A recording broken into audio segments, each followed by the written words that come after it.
आप सभी का बहुत बहुत स्वागत है लास्ट मोमेंट रिवीजन सीरीज एमसीआरए के लिए जो चल रहा है। ये है second video. First video already uploaded है, आप देख सकते हैं।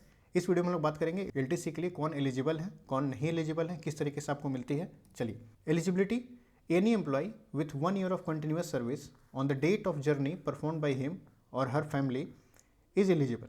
मतलब क्या है कि 1 साल का आपका कंटिन्यूअस सर्विस होना चाहिए जब आप जर्नी परफॉर्म कर रहे हैं उसके पहले का। अगर कोई एग्जाम्पल के तौर पे अगर कोई 31 दिसंबर 2021 को अपॉइंट होता है तो वो एलिजिबल हो जाएगा 2022-23 ब्लॉक के लिए। ब्लॉक में आपको आगे बताऊंगा क्या होता है। और अगर कोई 1 जनवरी 2023 को अगर ज्वाइन करता है तो वो एलिजिबल नहीं होगा उस ब्लॉक के लिए। नेक्स्ट ब्लॉक के लिए वो एलिजिबल हो जाएगा, यानी कि 2024-2025 वाला जो ब्लॉक होगा उसके लिए वो एलिजिबल होगा, लेकिन इसके पहले वाले ब्लॉक के लिए वो एलिजिबल नहीं होगा। Unauthorised absence will be treated as break in service for calculating the continuous period of service. क्या मतलब है?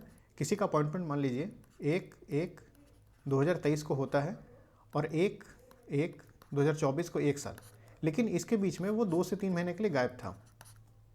मान के चलिए 2 से 3 महीने के लिए गायब हो गया। अनऑथराइज्ड एब्सेंस था, ये किसी को बताया नहीं, कोई लीव अप्लाई नहीं किया, बस गायब हो गया। तो इस केस में ये 1 साल कंप्लीट नहीं होगा। ये जो अनऑथराइज्ड एक्सेस है ये माइनस हो जाएगा आपके लीव में से। कंटिन्यूअस सर्विस उसे नहीं माना जाएगा, ब्रेक इन सर्विस माना जाएगा, तो ये आप एलिजिबल नहीं होंगे।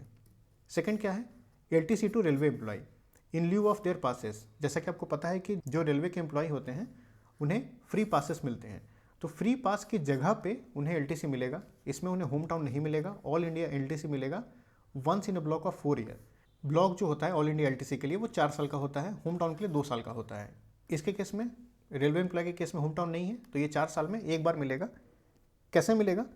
Privilege passes admissible to them in the calendar year in which they intend to avail LTC will have to be surrendered. मतलब कि उनको जो प्रिविलेज पास मिला हुआ है उनको सरेंडर करना पड़ेगा उस साल जिस साल उनको ये अवेल करना है LTC. If availed pass in any year then LTC will not be allowed in that year. अगर आपने पास अवेल कर लिया है उस साल आपको एलटीसी नहीं मिलेगा। If both spouses are railway employ then both will surrender privilege passes.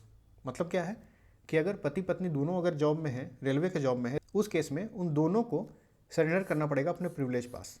तो ये था एलिजिबिलिटी रूल कि किन पे अप्लाई होगा, कैसे अप्लाई होगा, कैसे कंटिन्यूअस सर्विस काउंट होता है।